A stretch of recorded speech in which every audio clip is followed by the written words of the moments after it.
Good morning, everyone. Welcome to another edition on the Warrior Tribe. Today, we've got Josh Alexander, a 23-year-old go-getter. He's young, humble, and really thinks out the box.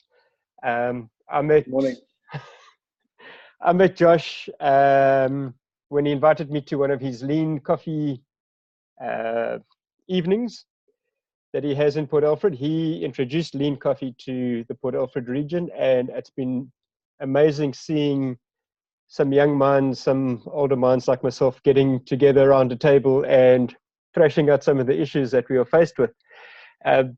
Josh is the CEO of Infodocs. It's a startup company that he's developed and he's running with and going to be doing great things. So I'm sure Josh was going to tell us a bit more about it a bit later. He is a passionate DJ in his spare time. Kind of Port Alfred's wedding singer, maybe. Something like that, except I don't sing. And one of Josh's passions is wealth creation, job creation, and uplifting the people of South Africa, uplifting our local economy and empowering youth and people that come from backgrounds where they haven't had all the opportunities that most of us middle-class people have had. So welcome, Josh. Awesome. So thank you. Thanks for having me, Bill. It's a pleasure, man. I'm looking forward to your input here. So at 23, there's not a hell of a lot of life experience, but sometimes it's not about the amount of time that we've been around. It's about the amount of stuff that we've fitted in to our short time, and you've obviously done a lot. So tell me a little bit about who you were before you've become the CEO of Infodocs. So you're right, there's not a lot of life to pick from.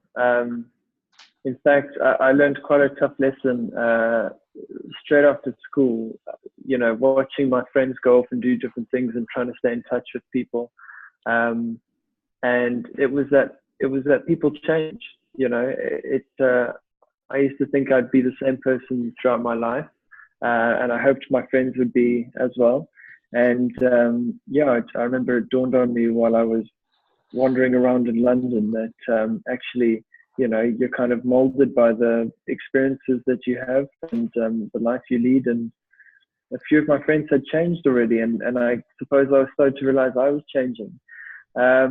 If I had to give you a version previous to this one, I would go with the DJ. DJing was and still is to an extent a big passion of mine, and it started with these underage discos that I did here in town. I think I was about 12 or 13 the December that those started, and we would do them every year. And by 15, I was invited to go and play at the Lounge, which was the local club in town at the time. It was absolutely fascinating to be, or to consider myself part of the instigators, of those nights, just to orchestrate, the local club in a small town, and to have an influence over that, scenario. It gives you quite a lot of power, quite a lot of influence.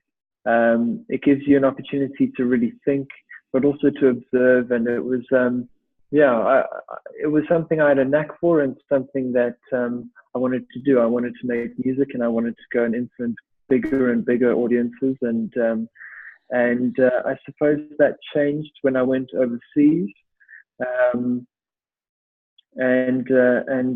saw a few different economies and environments and lifestyles, and then I kind of stepped away from the stage and started to look for problems to solve instead. Awesome.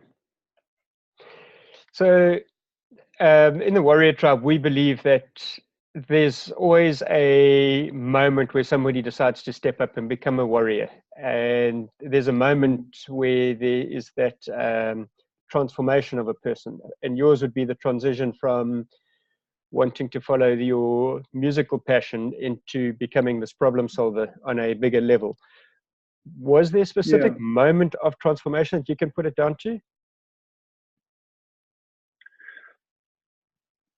I'm sure there was. It was. I remember. I remember jumping on the plane. Well, I remember the kind of day or two of traveling that it took me to get to London. I actually left straight from Oxborough. It was about 5 o'clock in the morning when my dad came to fetch me from Oxborough to take me to the bus to travel to PE, to fly to Joburg, to fly to Heathrow, to catch the train to Windsor. It was a whole 2 days of traveling, and it was pretty surreal. And it felt like I was moving further and further away from home, further and further away from kind of the bubble that I'd grown up in, or the comfort zone that I'd become used to. And by the time you get there, I used to use this analogy that it's kind of like having someone take down all the mirrors in your house. You take away all the people that you're used to, all the people that know you, and that and that you almost know yourself through. Because when you're talking to your best friend or your mom or your teacher, for that matter, you're not thinking very much about how you act or react. You're just, it becomes habitual. But when you travel far away like that, you almost don't recognize yourself because you're not used to all of these new interactions, all of these foreign situations. And for someone who thinks quite deeply about things, I realized, and I wondered who I was and what my values were and what my morals were. And slowly but surely, through these experiences, these foreign experiences, those started to shine through, and I kind of realized who I was and what mattered to me. And that was kind of where the problem solving became, something that I wanted to do, something that I believed was part of my character or my nature, or however you want to put it. So that moment happened slowly, but it started when I traveled, as far away from home as I could get.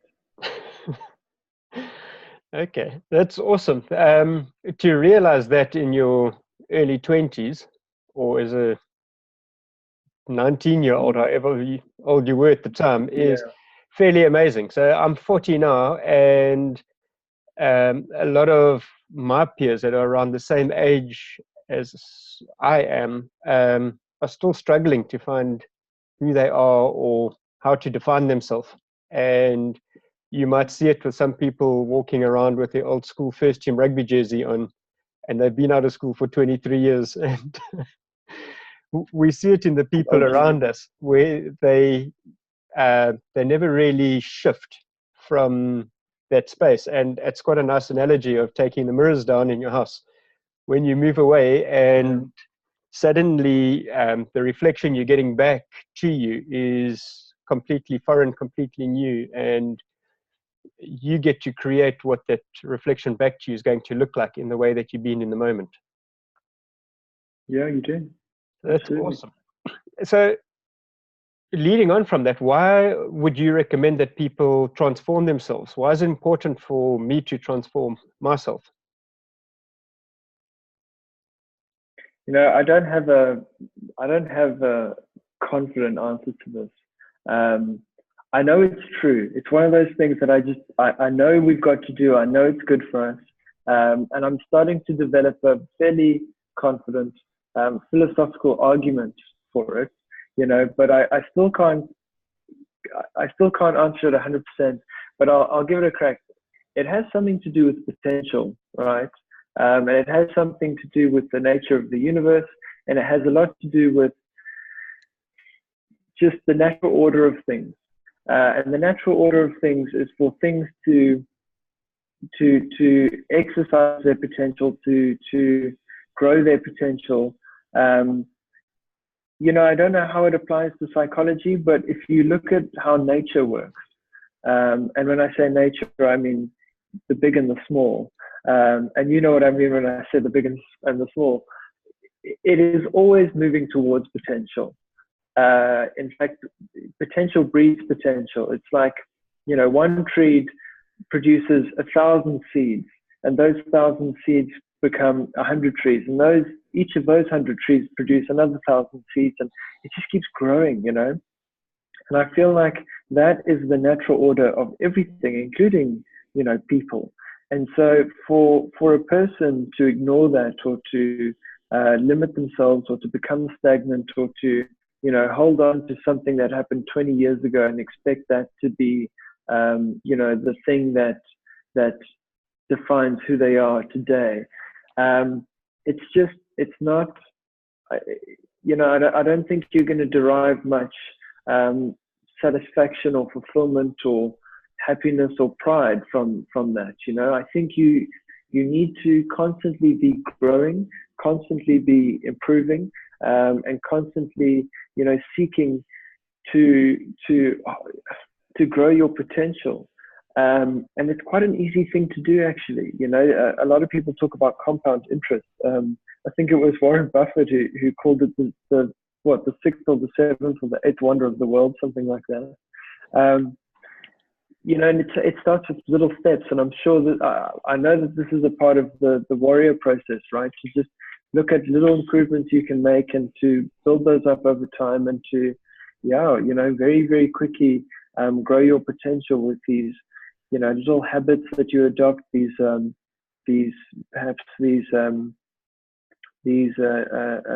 challenges that you take on.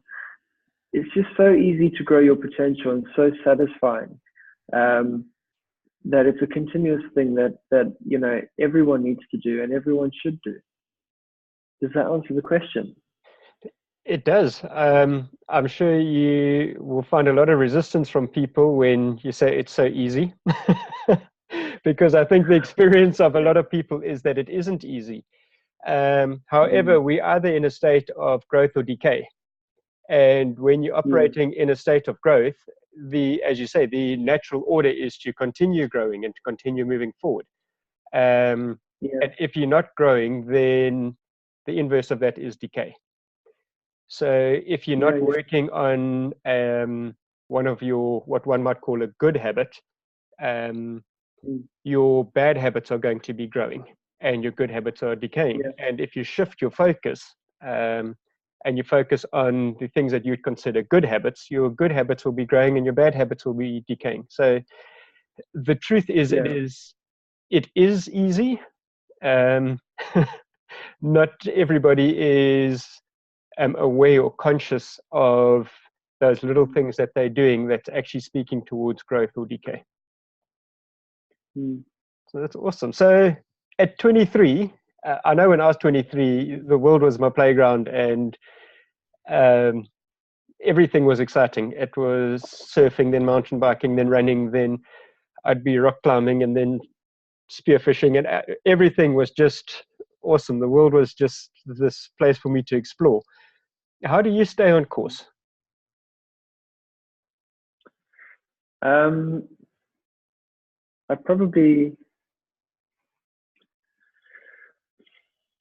like to use pressure and stress as a kind of it's a helpful motivator, I suppose. You know, I think this is kind of the wisdom of simplifying your life. You know, there's a strong movement towards minimalism. A lot of people will tell you to kind of remove the distractions and focus on, you know, what's important, all of those things, which is giving you this or putting you in this state where you have nothing but what it is that you want to focus on, and I've done it to an incredible degree coming back home to Port Alfred to build a startup. There are very few distractions out here, and even those that are, I avoid, because it's like I know exactly what I want, and removing everything else kind of forces me to focus on it, and to really to judge my progress on nothing other than the progress of the thing that I'm focused on, if that makes sense. So the pressure that comes with that, with kind of putting all of your eggs in one basket, really helps to focus you on solving the problem. I do think about it a lot, and I do try to tie everything that I'm learning and that I'm doing to, the character, the reflection in the mirror, I suppose, that I believe I am. What I mean by that is, the problem solving, for example, that happens through entrepreneurship. And I had to really think about entrepreneurship and whether it was the best use of my time. And I believe it is. I believe solving problems and creating things of value is good for everyone. Hence the skills development in the township and stuff like that as well. Because I think if I can, this is quite funny. If I can create just a few more entrepreneurs, in this community, who will probably go on to create even more entrepreneurs, problem solvers, value creators. I look at it like that, and I think, okay, that's something worth doing. And so I start to tie it all into this like greater understanding of the world, and what I can do for it, or how I can influence it. And it all just starts to power this thing that I'm, focused on and trying to accomplish. And so it becomes very easy to focus on what you're doing and to motivate yourself to do what you're doing when it's part of a much bigger picture. It's part of a philosophy, that says it's a good thing to solve problems and to create things of value and to try your best at both those things. I'd say that keeps me on track, and it's almost like what I have to go back to whenever I am struggling with motivation or focus. Okay, awesome. Sure, it's quite a comprehensive answer. I've been living in Port Alfred. You have to have comprehensive answers to justify living in Port Alfred and working on a startup at 23. What I love is the sort of youthful energy, and the I don't want to call it naivety, but the passion you've got that you can still change the world, and you haven't been tainted by some of life's experiences that you hear from an older generation who have just resigned to their lot in life and say, oh, well, I had these dreams and I've shelved them, and I'm not going to go pack shelves or just play small. You still, it's one of your gifts, and you've just got to keep that going. And that's what I see every time we interact in a group with you, is you are passionate and you do believe in things greater than yourself. And that's going to be one of the key things that brings you your success. So you've worked with business people on various levels and at various ages and that, and obviously your experience with friends who have set out on a path and maybe changed it on the way through. What do you think is the most common reason that people never achieve the success that they dream of?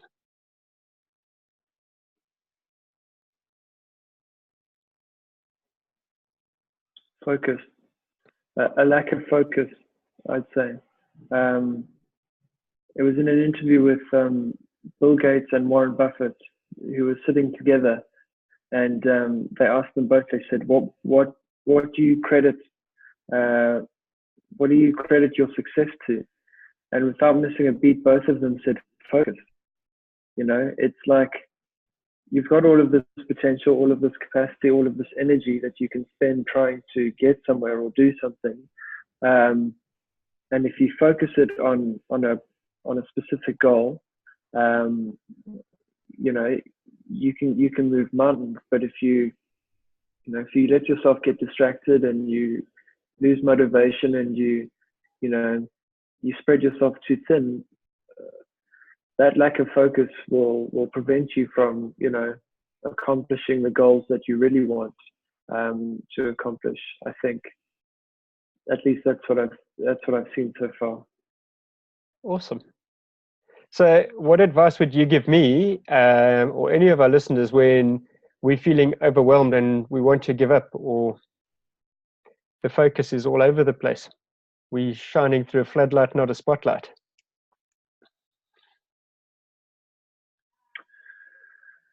I don't know. Hey? I usually dig deep in times like that. I was having a conversation last night, talking about parenting and talking about sharing God with your kids. That was kind of the conversation we were having, and it was mostly the adults talking amongst themselves about how to teach their kids about God, and how to teach them about that relationship that you can have. And I was thinking about it and trying to remember where it was or when it was that that was bestowed upon me by my parents. And I realized that it happened quite a lot during prayer. My parents were my heroes growing up. They were like indestructible, powerful, like these just incredible humans. In fact, I had to convince my mom once that that my middle sister just needed a few more years before she would understand that my mom was also just a person, because she was about 16, 17 at the time. And my mom could do no right by her or something.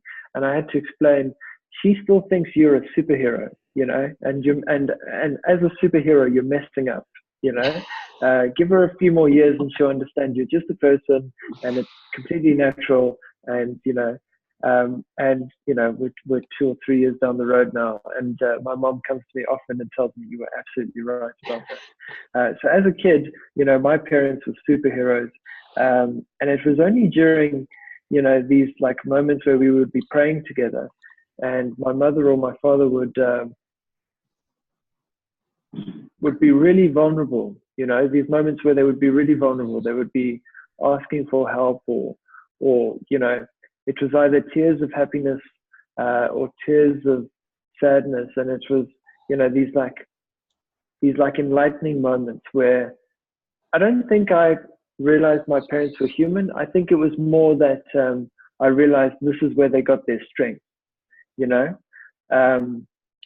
and I don't think it's tied to any particular religion or anything like that. I don't even know if it's particularly tied to God, although I do think it's tied to a higher power. But in moments like that, where you dig deep, and you contemplate your whole existence, your whole, intention, your, what you're trying to accomplish and why. I think moments like that are very sobering, and give you a chance to maybe even switch off the torch for a moment or two, and just reevaluate. And then, hopefully when you switch it back on, you've got that bright, narrow beam again. But yeah, if you're ever in one of those moments where you're struggling to focus or to find motivation, I'd say pray about it, or meditate on it, or take a moment to just dig deep and rethink the big picture. And don't be scared to do that either, because I know it's a scary thing to do. You might not like the answers you come up with. You might think that what you're doing is a waste of time and actually you should change course. But don't stop there, keep digging, because sometimes you invent these narratives that don't agree with, the narratives you created last time. But if you make it a regular habit of digging deep like that, you inevitably find a narrative that you can believe and that you can hold on to. Hence, religion, and hence, these narrow beliefs that people have about a higher power. It's really useful to have a place to go back to, a God to pray to, and absolutely, there's strength and power that comes from that. Awesome. And then leading on from that, what invisible traps should we be looking out for? So obviously one of the things you've now done is taken out distractions so that you can focus. Even in the absence of distractions, there are still things that that steal our attention. I like to call them invisible traps. What are the ones you personally have to deal with? Okay, so I'll start with the basics. I think anything that offers instant gratification is probably a distraction in disguise. All of these things that we've been talking about, all of these, these big challenges, these big goals, this global influence that us young, naive people think that we still have.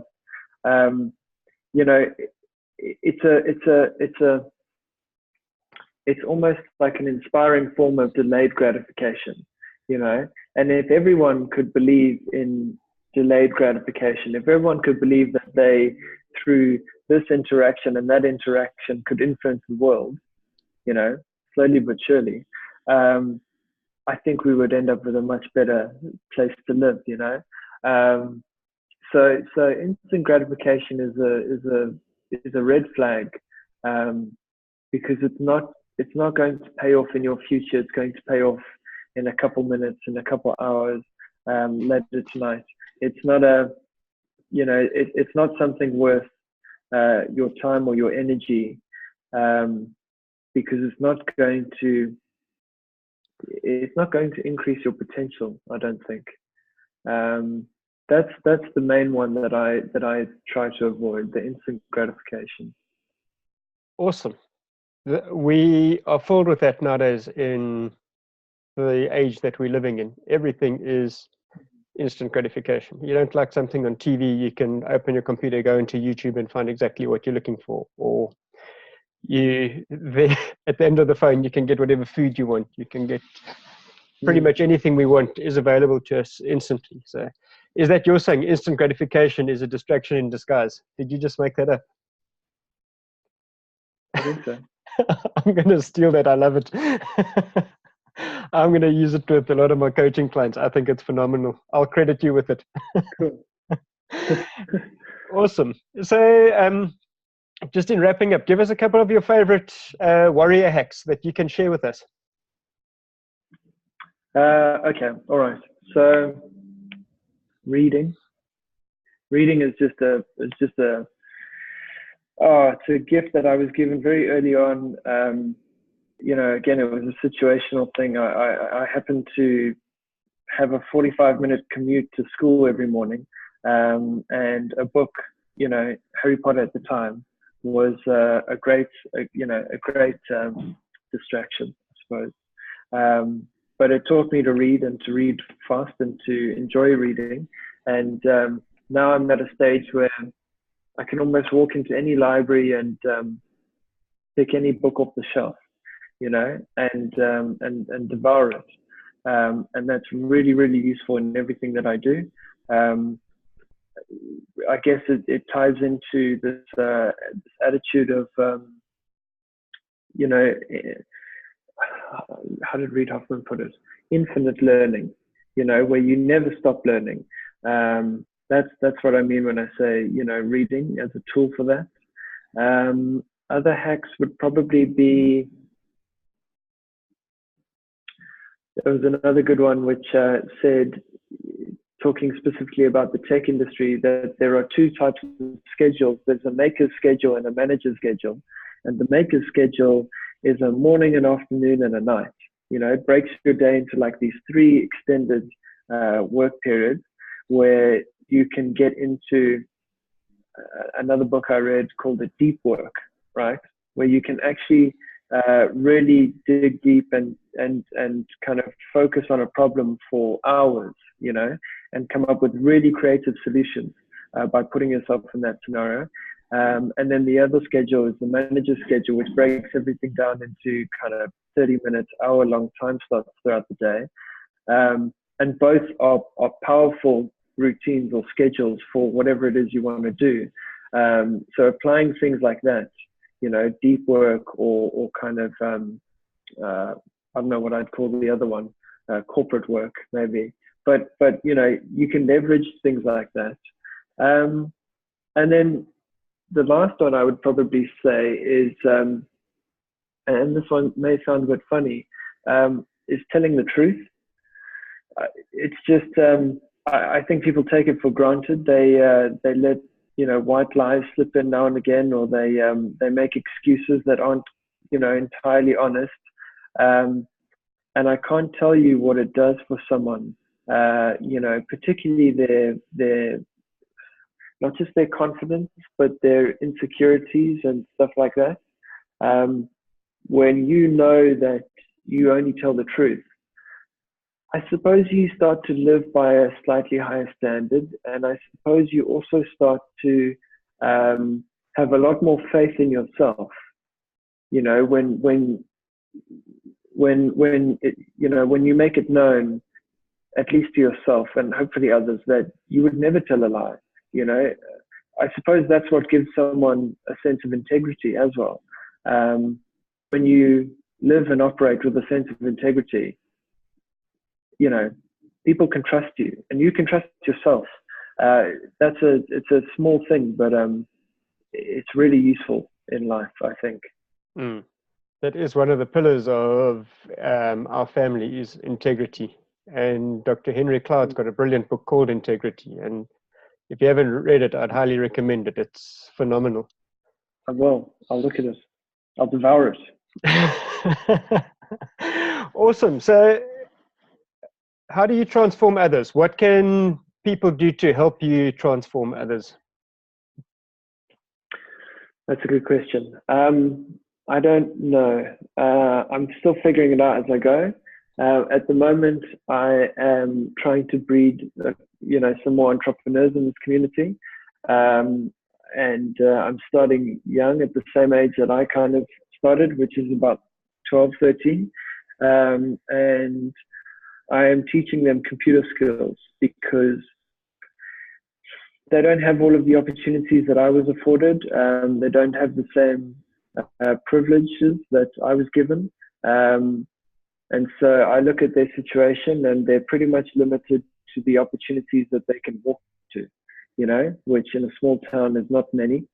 And so I believe, well, I'm hoping that by teaching them some computer skills, hopefully they can learn to make money online.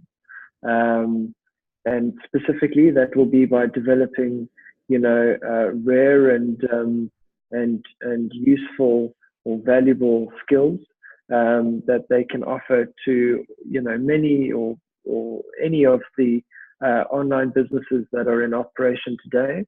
I don't want to name any particular fields because I think they're constantly changing.